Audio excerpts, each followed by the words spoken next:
इस मैनपुरी में 40 वर्षों से अन्याय, अत्याचार और हल्ला बोल का बोलबाला था। बहन जी ने एक फरिश्ता बन करके हमको बुला करके अपना आशीर्वाद दिया और ये कहा कि जाओ शिव प्रसाद, तुमने भरतना में सपा का गढ़ तोड़ा, तुमने मुख्यमंत्री मुलायम सिंह जी के छक्के छुड़ाए, तुम्हारे लिए मैनपुरी कोई बड़ी बात नहीं है, क्योंकि मुलायम सिंह जैसा कद्दावर नेता अब कोई सपा के पास नहीं है। तो जब तुम उनको, जब मुलायम सिंह को छक्के छुड़ा सकते हो, तो आप मैनपुरी के भी जो सपा का गढ़ कहा जाता है उसको भी जाकर के ध्वस्त करो। ये बहन जी का आशीर्वाद है। मैं कहना चाहता हूं आप सभी साथियों से कि आप सभी लोग हमारे घर और परिवार के लोग हैं। मुझे शिव प्रसाद यादव के रूप में, एक नेता के रूप में, समाज सेवी के रूप में अगर किसी ने गढ़ा है, काढ़ा है और तैयार किया है तो वो बहुजन समाज पार्टी की नेता आयरन लेडी बहन मायावती की है। और उन्होंने हमको सिखाया कि मान सम्मान सम्मान से बड़ी कोई चीज नहीं होती, और उन्हीं का सीखा हुआ मैं आज भी चल रहा हूं। और इसलिए सभी वालों का मैं जन्म से मुखालफत कर रहा हूं कि मान सम्मान सम्मान के साथ कोई समझौता नहीं करें।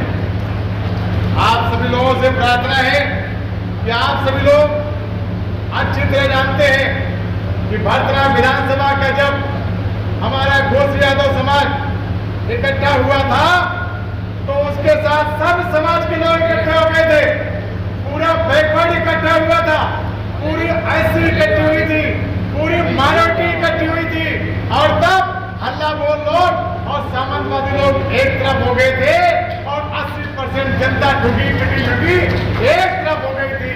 और वहां पर सपा के गढ़ में बसपा का झंडा लहर लहर लहर। बहन जी ने बुलाकर मुझे आशीर्वाद दिया। बहन जी जानती है हम सर्व सुखाय पार्टी चलाते हैं। बहन जी जानती है हम नॉलेज में एक सर्व सुखाय पार्टी अपने प्रत्याशी खड़े किए। इसके बावजूद भी बहन जी ने कहा कि आप अकेले लड़ाई नहीं लड़ सकते, हम पर हल्ला बोलते हैं। ऐसा नहीं है। हम 80% की आबादी वाले यादव समाज के घोष यादव पर इन्होंने पूरब से लेकर के पश्चिम तक हमारे यादव समाज के एक भी ऐसे नेता को नहीं रखा जिसको अपमानित न किया हो, जिसको बर्बाद न किया हो, जिसको जेल में न डाला हो, कोई भी नहीं रखा।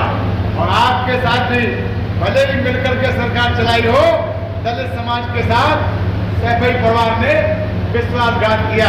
तो आज हम सब लोग जितने भी ठुके पिटे लुटे शोषित उपेक्षित आक्रांतित लोग हैं, आज सभी इस मंच पर इकट्ठे हैं। चाहे माइनॉरिटी गांव हो, मैं वादा करता हूँ मैनपुरी समाज के लोगों, मुझे मालूम है ये हल्ला बोल की सरकारें यहाँ बनती रही, हल्ला बोल के लोग यहाँ सांसद बनते रहे।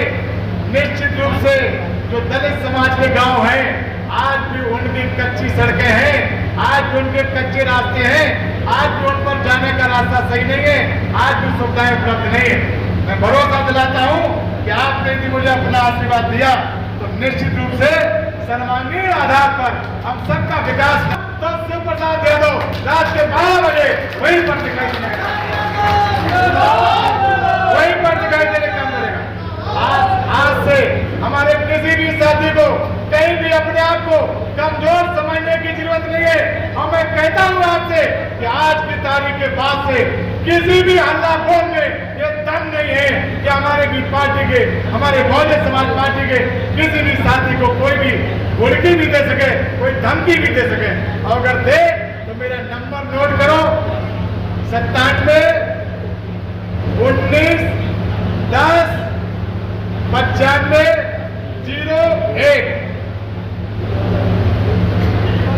आज से सभी लोग अपने आप को शिव प्रसाद यादव समझिए।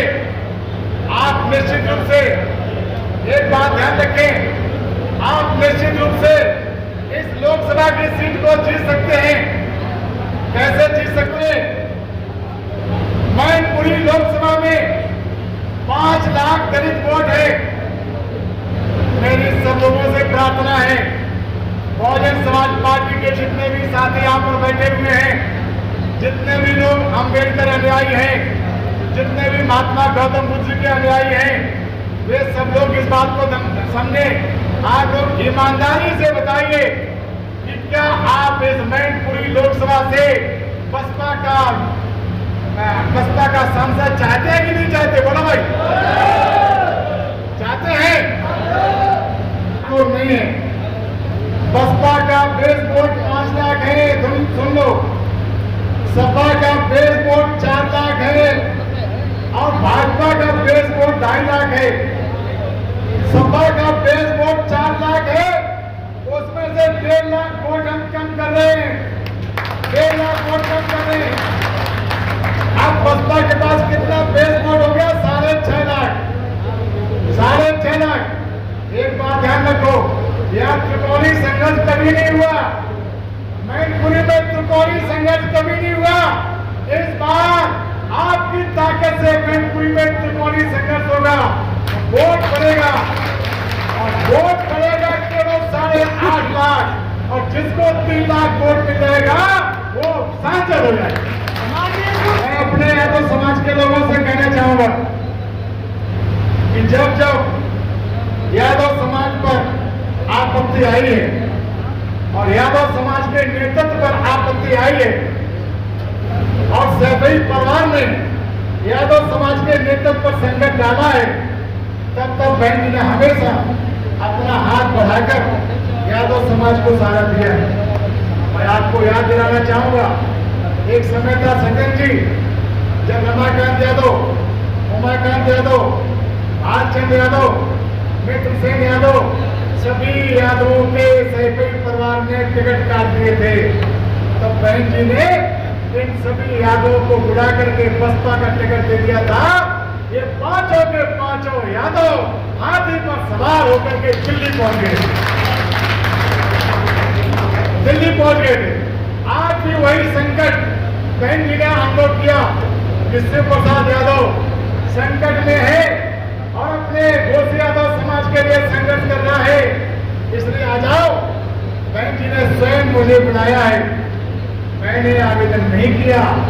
बहन जी ने मेरी पुरानी सेवाओं के आधार पर मुझे बुलाकर अपना आशीर्वाद दिया है। मैं इस खुले मन से बहन जी का सत वंदन करता हूँ, सत अभिनंदन करता हूँ, बहन जी का आभार व्यक्त करता हूँ। सोच अपना बड़ा रखिए, चाहे क्षत्रिय समाज के लोग हो, चाहे ब्राह्मण समाज के लोग हो। अभी हमको मीडिया से लोग पूछ रहे थे कि भाई साख समाज आपका प्रत्याशी था, आपने टिकट काट दिया। मैंने कहा वो तो मुझे मालूम नहीं कौन प्रत्याशी था कौन प्रत्याशी नहीं, लेकिन जहाँ तक साख के मान सम्मान की बात करते हो तो वो मैं आपको बता देता हूँ। साख समाज, यहाँ से समाजवादी पार्टी ने साख समाज के नेताजी को एमएलसी बनने के लिए लखनऊ बुलाया। बेचारे पूरे लाभ लश्कर के साथ एमएलसी बनने के लिए गए, पूरा पर्चा आइडेंटिटी कार्ड, आधार कार्ड, वोटर कार्ड सब ले गए। और वहां पर जब नंबर आया फार्म भरने का, तो बलराम यादव को एमएलसी बना दिया। मुंह लटका के चले गए। बोला भाई यहाँ से भाजपा हमेशा साख प्रत्याशी खड़ा करती थी, इस बार साख प्रत्याशी खड़ा नहीं किया। बोलो साखियों का अपमान हुआ कि नहीं हुआ? मैं साख समाज से एक बात कहना चाहूंगा, साख समाज से एक बात कहना चाहूंगा कि जिस पार्टी का नेता सपा, भाजपा और बसपा, इन तीनों में से जिस पार्टी का नेता नमो बुद्धाय कहता हो, साख समाज के लोग उस पार्टी को वोट देते। आदरणीय बाबा जी, नमो बुद्धाय कहता हो, जिस पार्टी के नेता ने अपने बंगले में महात्मा गौतम बुद्ध जी का फोटो लगवाया हो और महात्मा गौतम बुद्ध जी को पूरी दुनिया में उनका स्मारक बनवाया हो सारनाथ में, आप उनको वोट दे दीजिए। बहुजन समाज पार्टी